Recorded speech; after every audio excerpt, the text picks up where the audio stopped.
How do we create safe, affirming spaces for LGBTQ plus youth where freedom of self discovery opens a world of possibilities for their future? In this episode, we're talking with Jacob Toups, co founder of Rainbow Labs, an LA based nonprofit building powerful mentorship and leadership programs for LGBTQ plus youth. These aren't just support spaces. They're intentional communities designed to reflect young people's identities, meet them where they are, and help them grow into confident, empowered versions of themselves. We talk about what happens when youth are paired with mentors who look like them, share their lived experience, and create space to explore identity, leadership, and career paths. From representation to skill building, these programs are showing what's possible when we stop expecting young people to adapt and instead create environments built for growth, discovery, and, well, just being a kid. Let's get into it.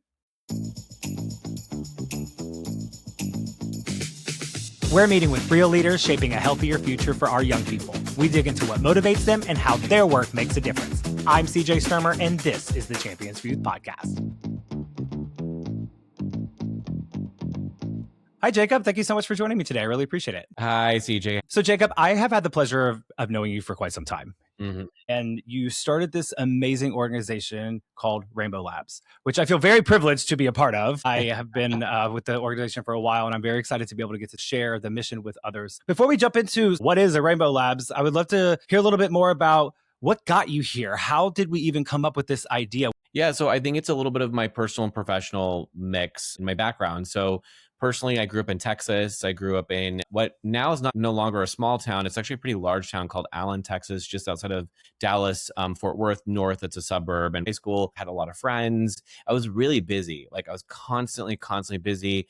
We'd have band practice in the field. I was a part of the marching band. I was in percussion. Sometimes I would go to some after school programs or just like volunteering or things like that. And I'd move home, do homework, and then repeat that cycle for literally 4 years. And coming out of high school and into college, I was very fortunate to go to a school with a lot of resources. But it wasn't really until later in college, actually in my grad school years, that I actually came out. You know, why this is so personal to me in the mission of the organization is like in Texas, there really wasn't representation. The 90s was filled with, especially on TV and media, right? We didn't have phones. We didn't have people in social media telling us like, this is what it's like to live a queer person like in Los Angeles. I never got that representation. The only media representation we got was like some one-off characters on Friends, maybe sometimes, or we got Will and Grace. And that's really big for us to get them. But they were living a life in a very big city that I didn't connect with, right? I'm in a small town in Texas. And so, you know, their New York City life or their big city life, like just didn't really, I didn't connect with that. And the kinds of things they were talking about in the shows, I never really identified with either. And so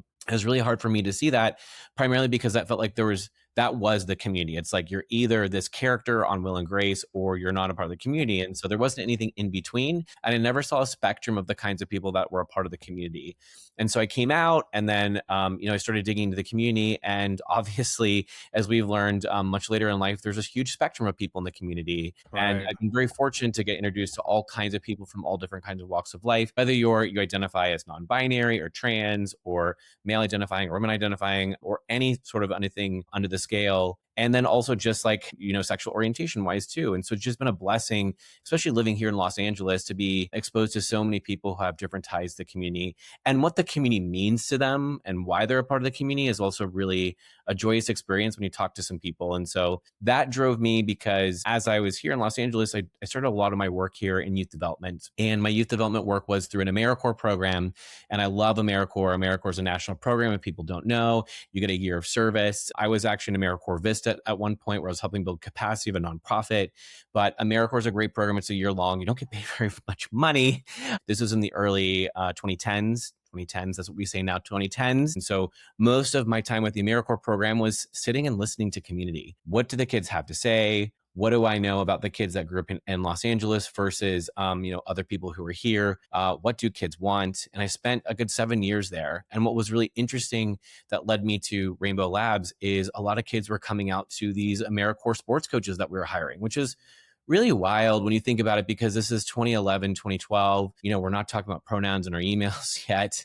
We're not talking about pronouns in general. We're literally just talking about, if someone's a part of the community or not. And for us to be able to create this training and the safe space for coaches, then create a safe space for their kids, where they feel comfortable enough to come out, our coaches would come to us and they would say, this kid just came out to me and I know you're a part of the community, and what do I do? And I'm like, as the ambassador of all of this community, which felt very 28 years old. I had no idea. I was like, I don't know what to tell you. But, we were able to connect them to the resources like the LGBTQ Center here and other places that did have trainings and other things. After that training with our sports coaches, about 4 or 5 of the AmeriCorps members actually came out to the other AmeriCorps members, which was really positive and wonderful. I thought what was really cool about that is they hadn't even felt safe enough to come out in their workplace, Right. especially, we're talking about youth sports. And we all know at this point in time in America that youth sports is a very like electric conversation to have. And now it's changed a lot. I think the beautiful part about that landscape is youth development and youth sports has become a larger conversation around mental health and our kids getting friends and our kids like learning things and being connected to it. So it's been beautiful. And I was a part of that kind of growing process. But when we had seen these AmeriCorps coaches, come out, they got the chance to like go out into the field and have conversations with their kids and they felt more confident. I hadn't even, CJ, at this point thought about what would happen if a kid came out. Would the coach need to like tell their parents or Mm. like none of that logistical thing mattered at that point. What mattered most is that the kid felt safe enough to tell their coach that they trusted them and that they were a safe person in their life to let them know. The Trevor Project says 68% of our kids in the LGBTQ community don't play sports. When we're thinking about, myself and my path, I find that like my personal not having, mentors growing up, not having youth development programs for LGBTQ people in Dallas in a small town, juxtaposition with coming to a new city, seeing that like there is energy around this and that youth development providers actually were really welcome and open and receptive. There's an important pathway there for, to create something like Rainbow Labs. That's incredible. We kind of share a very similar background. I feel you on that. We both come from rural towns, North Carolina here. You were in Texas, and same. We didn't really see that representation, right? We didn't really have these mentors. We both came out later in life, and you sounds like you were able to see this aha moment where, specifically speaking in sports, is these kids are starting to ask questions, and it's starting to become normal to need to be able to not just coach sports, but coach folks through this. And I think it's incredible that you also saw it becoming a norm that 5 people came out in the workplace because now they're starting to see value and motivation of that to be this representation for these young people. Was this big picture of, okay, we're starting to understand that this is valuable to these young people, and then we now need to understand that connecting to resources and then providing some guidance and what do we do with that? Yeah. Do you find that that was this big aha moment for you to really then say, what do we do with this? Yeah. So, when I left that organization in 2017, I went on to be an executive director of a military veteran nonprofit where we were using mental health to support military veterans. How do we make sure that mental health and physical health sort of shake hands? And then, as I was doing it, I was thinking about what about our own community? Like, we're LGBTQ people in the mental health space. Are we having conversations? I'm seeing some folks like, our community has a lot of challenges with health problems that we know about, like whether it's substance abuse problems or other kinds of problems.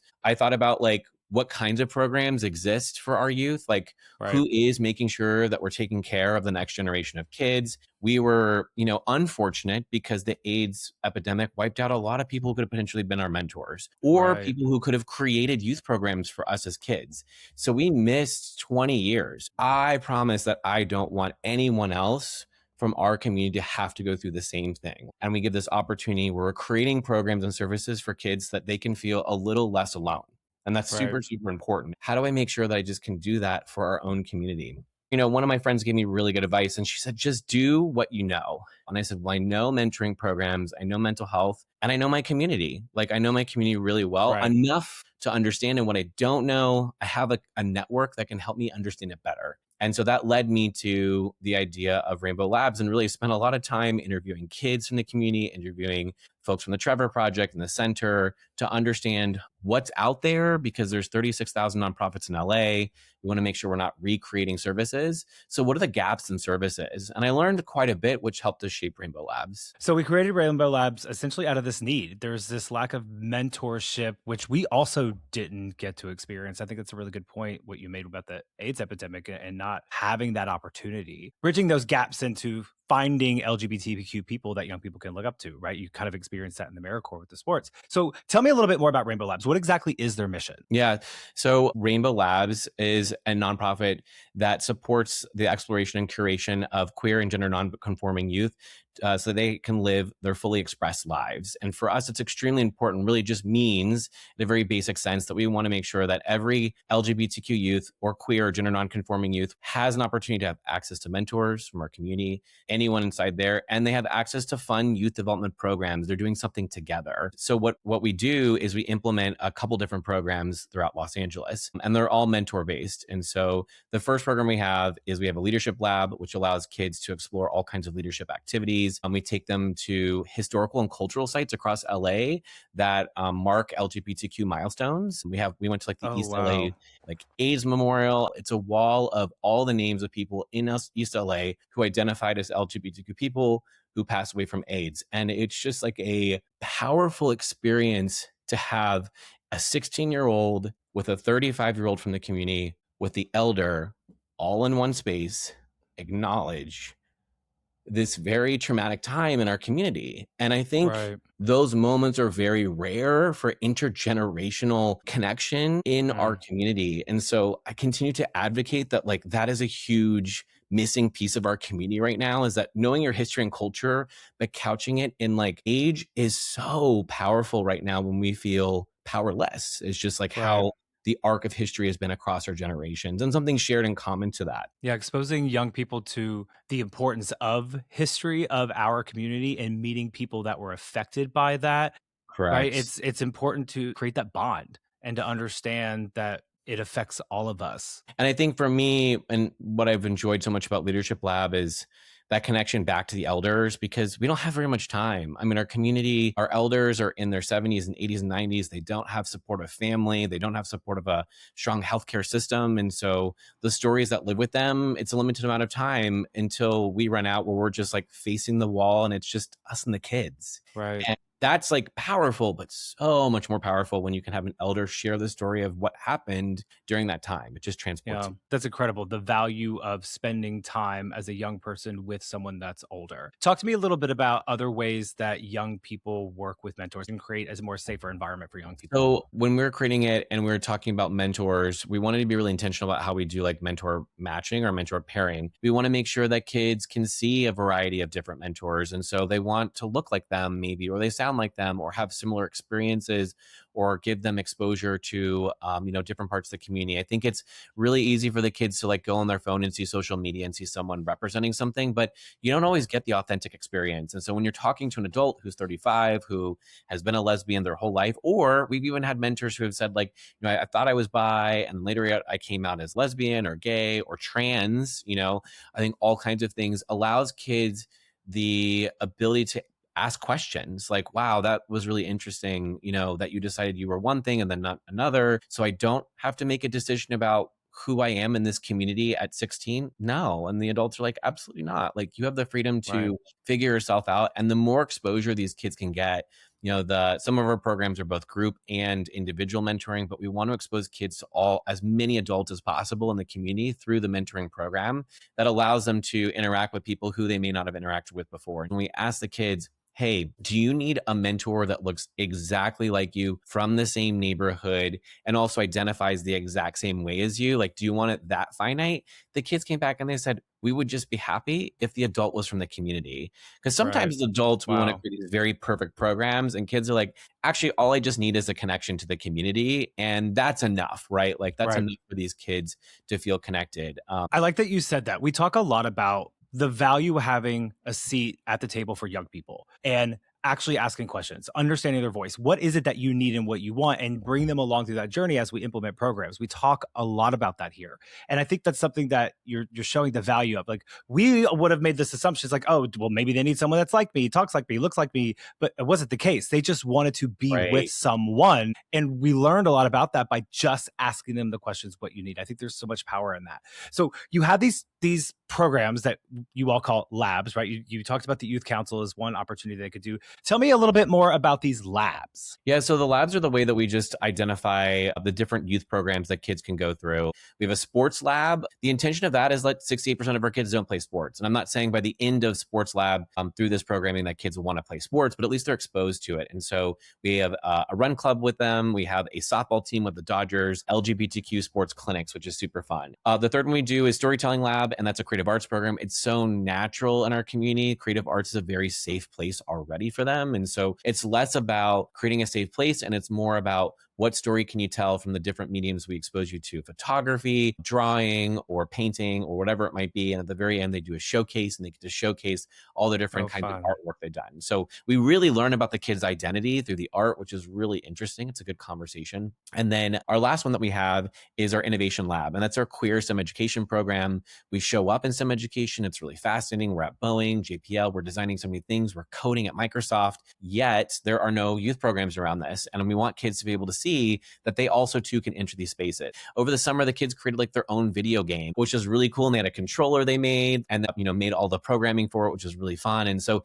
it's just fun and silly. And the kids have a really good time with their mentors building this, but it also exposed them to the idea that like LGBTQ people can have careers or STEM education can be a safe place for them. The next, like where we want to go, one thing that I dream about is I think that travel is such a crucial part of identity development in LGBTQ folks. We love traveling. We're one of the highest populations to travel. And so having some Yep. sort of travel program where they get to go to like Australia and go to the LGBTQ center and meet like Australian LGBTQ kids, like high school kids, would be super cool. It just changes your perspective on life. And it also just allows you to have conversations like at a global level rather than at such a community level. So how can we take kids from traveling inside of Los Angeles to the county, to the state, to the United States, and then globally? And how do you think about how the community has outer rings of connection? Because again, it's like you can travel anywhere and be LGBTQ. And the beautiful part is that you have this sort of through line of community space anywhere you want to go. And we want kids to feel that. I think it's really cool that these labs are so diverse. You're exposing kids to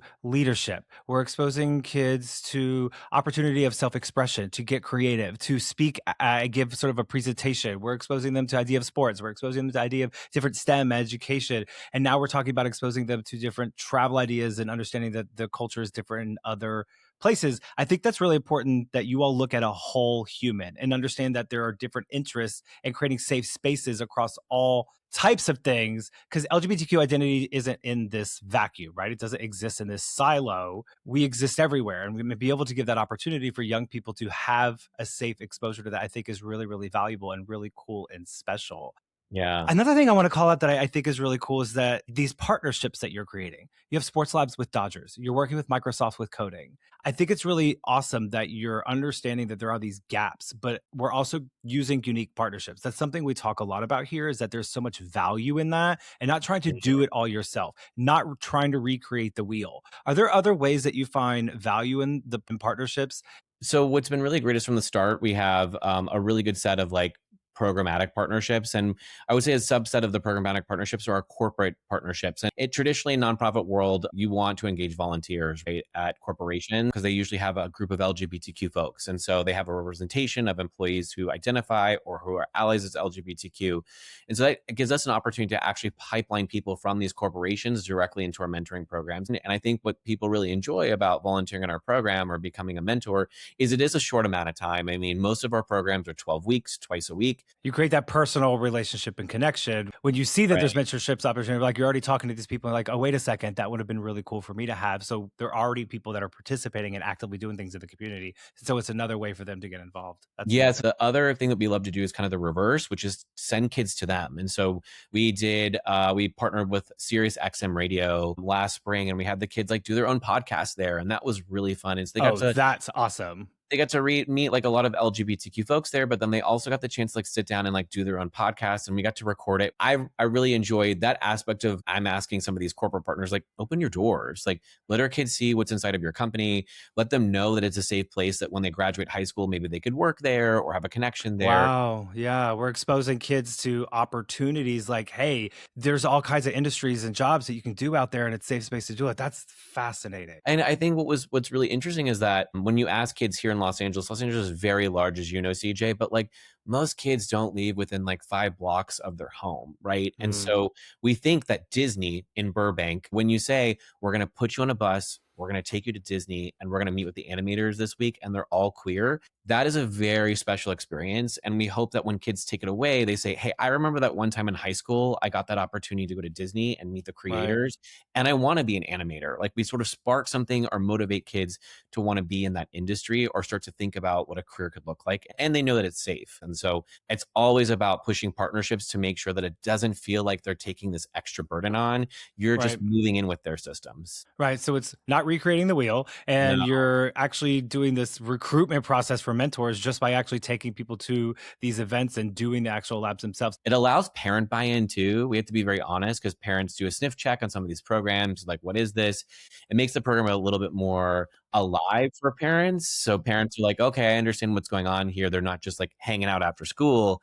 They have some actual activities. How about reverse? How are you able to utilize partnerships to do the recruitment for young people? We know that the thing that spread most with kids is all word of mouth. Like you could go on social media and you could be digital, but the minute the kids have a wonderful experience, whether it's a field trip or something that we do inside the classroom with them, the minute they're telling their other friends about the program. So corporate partners allow us to create unique experiences for the kids, and kids are drawn to that. And so that's one way. The other kinds of like programmatic partnerships is we have one with Los Angeles Unified School District, which is the biggest school district here in Los Angeles. And so they help us. We work in a lot of their schools. And then we also partner with Green Dot Charter Schools. And so they are a little bit more free flowing and we allow to go into their schools and do some programming there. And so we have a lot of school partnerships that allow us to access space and then also pull from their student population and provide their student population. It's free mentoring. It's a free program. So it allows their kids to access free after school programs. That's great. I'm glad that you all are going to the school systems and you're going to places where kids are already asking questions or experiencing life for of a young person. We talk a lot about that here too, is the value of going to school systems and trying to create those partnerships and working with them. We highly encourage that often when we talk to a lot of people about programs. Go talk to people that are already working with the youth and trying to get that exposure. I would just add to that, CJ, when Luis and I created the organization, the other co-founder of Rainbow Labs, we intentionally thought, how do we make sure we reach the kids where they're at, or we meet the kids where they're at, like in their communities? That's something we really like to pride ourselves on. We're trying to remove as many barriers as possible for kids to access our program. And the only way to do that is literally to be at the school that they go to every single day, or at least inside their community. These programs are going well. You have partnerships. We're getting kids. We're getting mentors. We're working with a corporation. What has the impact been like? What are you seeing? How is it affecting these young people? Yeah, so let's just talk about like raw data, right? So we do use surveys and evaluation, which most programs do nowadays. And I think Luis and I pride ourselves on that because we do have a theory of change. So we see like increase in confidence level, increase in like safety and security in their schools where they feel like they feel safe. They always feel safe with their mentors or in our programs. We're seeing just like all kinds of things connected to just like their personalities and identity exploration, like having a space to be able to explore their identities. They feel more secure. And so from those standpoints, like the data is really good. Like programs that we're implementing, kids are really enjoying. They're feeling more confident. They're feeling more connected to their peers and to adults in the community. Check, check, check. I think like more on a personal level, we're just seeing so many kids come out of our programs feeling inspired. So the big group of our kids that left a couple of years ago, they went off to college. And so we had one go to UC Berkeley. They have been there for over a couple of years at this point. And Danny's amazing. Danny first didn't come into our program. It was during COVID. We were doing virtual program at the time in 2021, and Danny never turned on their camera. They never turned on their camera. It was really, really tough to get them to engage. Luis called them 5 times, said, just come to the program. I promise you'll really enjoy it. And then Danny just became so actively engaged. They became a part of our leadership lab program. They were able to join some UCLA like creative arts programs. And then they got into like UC Berkeley. And that's like pretty amazing. I would not say that like we fully contributed to that, right? But I would say for a kid to be able to at least have a community champion them, or just say like, we can't wait, we're so excited for you, and then get into UC Berkeley is so amazing. We had another student, Daisy, who came through our program, who's amazing. And Daisy's awesome. Daisy played like basketball, and Daisy was so open about just being herself. Like she had a girlfriend during the time in high school. So she openly talked about her relationship. She, went on to actually be one of our coaches in our softball team, like later on. So we do see some kids kind of come back and volunteer for the organization, which we really enjoy. So Daisy is another great example. And then, the third one that we really enjoy talking about is Diego, because Diego's just, Diego again is another person just like Danny, really didn't want to come to program, started coming to program, and then really had the opportunity to blossom. I mean, tried all the different programs from sports to whatever we had offered at the time, and then got into 8 colleges, which was awesome. And so got excited. Wow. Went on, now goes to LMU and is doing like the film school over at LMU because Diego really enjoys like the creative arts. But just like someone who came through our program who said yes to everything once they felt comfortable and safe. And I think that was really cool. And Luis and Diego ended up having like a very special bond. At one point, Diego had like Luis come to like Donuts for Dad, which is wonderful because Oh, you know, wow. Diego just like unfortunately didn't have that person in his life, and Luis could step in. And so that was just, it was cool how inviting the kids have to your life. But I think what we're learning with a lot of LGBTQ youth right now is that the minute that you can just simply create a safe space for them, and sometimes it's not just like, okay, I have to memorize every pronoun of these people and these kids. If I don't get it right, then I'm not creating the safe space. It's not that. Kids are so forgiving on pronouns. It's more about how you talk with them and how you have conversation, and like not to be fearful to have a conversation with them. But once you can have the kids feel safe, the other parts of their identity just come out, and it's beautiful. We're seeing all kinds of just like interests that come out. They feel like they feel more confident, whether it's going to college or picking up a trade. So we're talking about workforce development, but about having like real life conversations about how hard it is to be in their family, maybe, or fun conversations about their interests about like pets or other things. We just see the blossoming of what happens when you create a safe space. And I think that's pretty intentional. That's what we've always wanted. We want kids to come, feel safe, and honestly feel like a kid. One thing the community is plagued with, especially for our age group, is that we had to grow up so quickly at 16, 17, or Mm, 18. We really want to make sure that these kids feel like when they're 17, that they're doing 17-year-old things. They're going to the movies. They're like hanging out with their friends, and like they have a high school like group of, you know, LGBTQ friends. And that's just so cool to have. And I think yes, the mentors are so important in program. And also it's so cool for kids to hang out with each other outside of our program. When they would tell us right. unintentionally, like, yeah, on Saturday, like all of us got together and we went to the movies, I was like, that is amazing. Thank you. I think that's so great. That is something that I always wanted, was to make sure that you can make friends in the program, because making friends is one thing or an indicator that there's success in our program. So that's like a lot of the youth stuff we've seen, TJ. And then I would say like unintentionally too is like, what are the mentors, the adults getting out of it? And it's been really interesting because there's a lot of conversation right now about third spaces. The community is going through, and I would say America is going through this whole transformation of like, where do I find my third space? And for folks who don't know, third space is something like, could be a bar or a restaurant, but it's a place you hang out that's not work, that's not home, but it's this third space, right? And Mm, so adults in our space in the community are looking for more third spaces that may not be in the traditional like bar, which they love connecting in, but it might be something else. And so for us, like our program has become a third space. They have an opportunity to connect with each other. They can volunteer and give back to the community. And our mentors hang out with each other without us, which I also really love. And so right.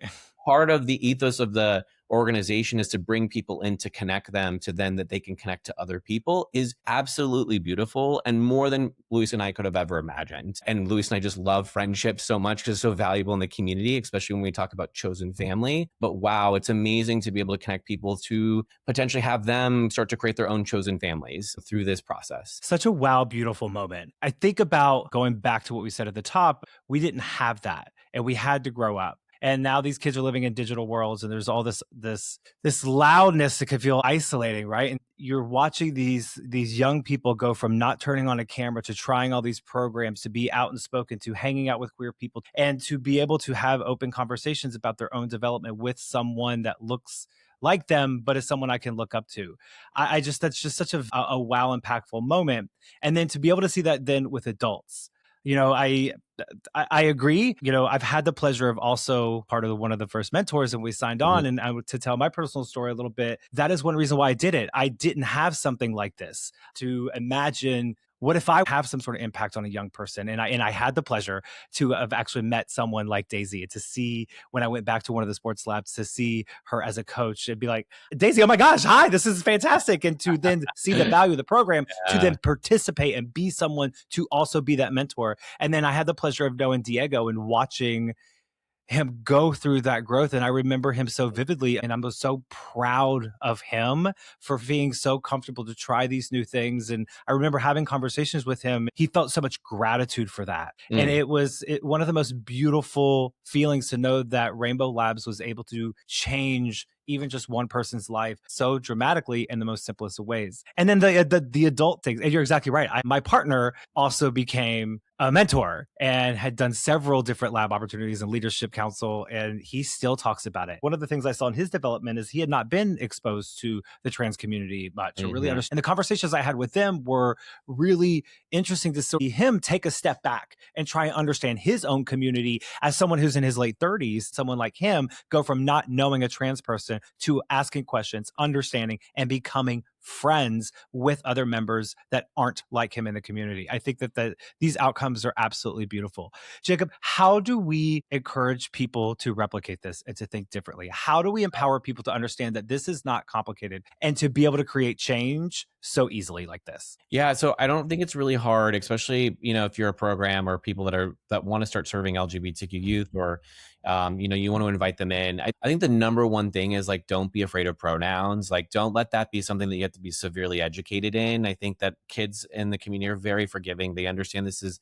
new, and adults are still trying these things on. And there's some great training out there that just simply says like, oh, I messed up, I'm sorry. Second is like to invite kids to the table. When we were shaping a lot of these programs, we wanted to make sure that it had youth voice. Youth voice is extremely important. I think adults complicate things way too much. If you invite youth in and you say, we want to do A, B, and C, they can help you redefine it a little bit more. They can offer activities out. I think for our programs, most of the kids said, I don't really care what we do. I think they're just really hungry for connection. And we saw that during COVID as we transitioned out. Most of LGBTQ youth are connecting on things like Discord and online with other people. And so in real life connection is extremely important. Do have in real person programming. I know it's really hard. It's really powerful for this group of youth who tend to get really nervous about meeting someone, and actually connect in person just deepens their relationship a little bit more. You get to know them a little bit more. And how wonderful is it? I mean, as we're starting to build our programs, we're being really mindful about the schools we're connecting with. And we want to make sure that the schools we're connecting with are feeder schools, because we want that kid who's in middle school or high school to know that like literally 3 blocks away, there's another queer kid or LGBTQ youth. They're just going to a different school. And we heard that from our kids. Our kids were like, I had no idea that this person lived only 3 blocks from me. And you shrink their world dramatically. And I think that's really powerful, is when we think about making sure that if they meet in real life, they can exchange these kinds of conversation, and then they can like go hang out at a park in their neighborhood. And that's amazing. And I love that stuff. But so I think in real life, is really important. And I think the other point to make about creating sort of this youth development curriculum for LGBTQ youth is it's not rocket science. I think Luis and I are looking at other things like coding. Well, it kind of already exists for like coding for young men of color, or coding for girls. How do we adapt that for LGBTQ folks? How do we bring in like LGBTQ lived experience into this just skill set that kids should have? I think that's all that Luis and I are really doing, is bringing in partnerships and lived experience in the community to create different kinds of curriculum. And kids vote with their feet. So if they don't like it, they're going to leave. Times, like if there's a friend or 3 other friends in the program, they'll hang out, they'll stay, and they'll tell you, hey, mister, like this program is really boring. Or like, why did we create like bath bombs today? That was really dumb. Like they'll be very honest with you. Yeah, kids are not afraid to tell you how they feel. No, they'll tell you exactly like if the activity was engaging or not. And I think like at the end of the day, like I said, as long as the kids go through the activities with their mentors and have fun. So we usually tweak our activities that if they're not fun and kids aren't having fun, we probably need to shift the activity in some way or another. So, and I would say the last thing for people to take home with is like, do make connections with your local LGBTQ centers. They are a resource. I think they're amazing. They're doing a lot. They're doing physical health, mental health, substance abuse programs. They're doing a lot. And so for an organization who is already serving youth, reach out to them. They might already have a connection to some youth that need to be served, and they may not have the time to create youth programs. And so it's so nice for someone just to simply say like, I got you. I understand youth. If you have any youth that come to the center that